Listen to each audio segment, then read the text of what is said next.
Assalamualaikum warahmatullahi wabarakatuh. Perkenalkan, nama saya Mirdana Pratiwi, peserta pelatihan dasar calon pegawai negeri sipil tahun 2022 dari Kabupaten Majalengka angkatan 17, kelompok 4 dengan nomor NDH 07. Saya adalah bidan terampil di instansi UPT Puskesmas Bantarujak, Kabupaten Majalengka. Pada kesempatan kali ini, saya membuat video tentang analisis isu dan gagasan kreatif mewujudkan smart governance. Saat ini, saya bekerja di UPT Puskesmas Bantarujak, maka saya akan membahas 6 isu yang ada di instansi saya. Hal pertama yang akan saya bahas adalah langkah pemecahan masalah.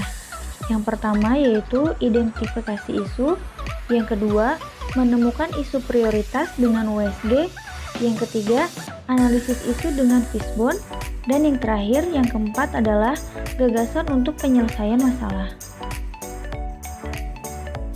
Langkah pertama dalam pemecahan masalah yaitu identifikasi isu. Isu yang pertama yaitu rendahnya pengetahuan ibu tentang resiko persalinan di rumah. Kemudian dampaknya, yang pertama risiko komplikasi lebih besar, kemudian infeksi pasca persalinan, dan yang ketiga adalah risiko terjadinya kematian lebih tinggi.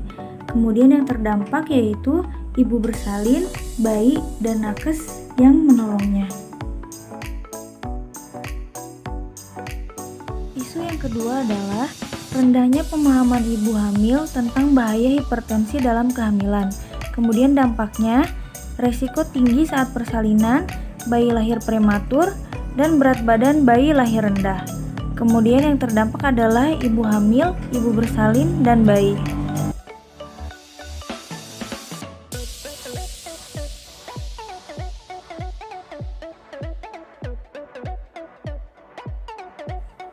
Isu yang keempat yaitu rendahnya pemahaman ibu hamil tentang pentingnya pemeriksaan kehamilan secara dini.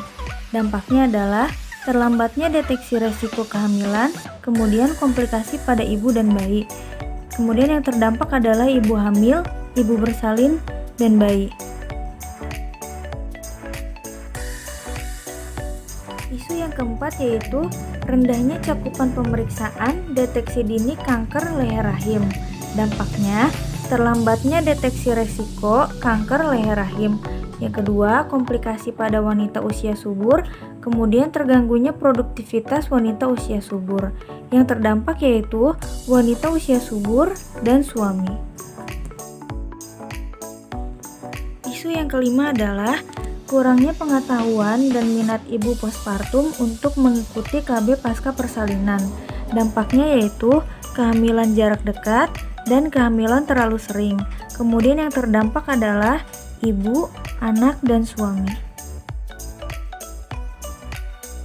Isu yang keenam yaitu optimalisasi pengelompokan sampah medis dan non-medis di Ponet.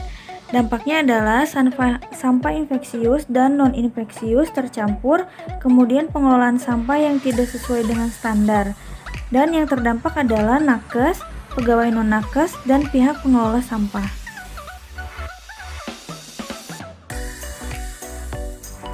Pada tahap kedua yaitu adalah taktik penapisan isu.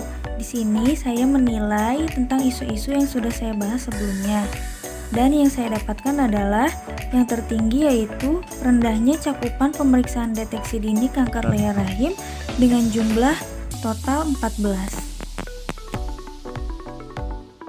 Kemudian, tahapan yang ketiga adalah analisis core isu.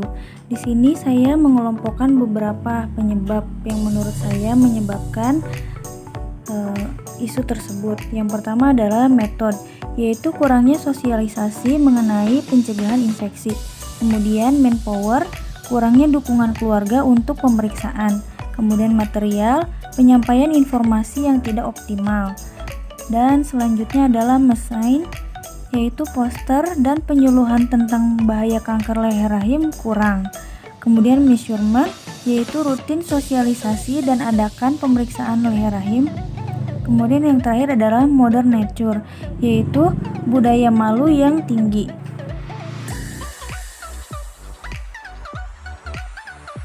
Kemudian yang terakhir, gagasan kreatif yang dapat diusulkan adalah mengadakan sosialisasi tentang pencegahan kanker leher rahim, kemudian membuat media informasi yang menarik khususnya berbasis digital, kemudian bekerja sama dengan seluruh petugas medis, para medis, dan non-medis untuk menyebarkan informasi tentang pemeriksaan deteksi dini kanker leher rahim secara lebih luas.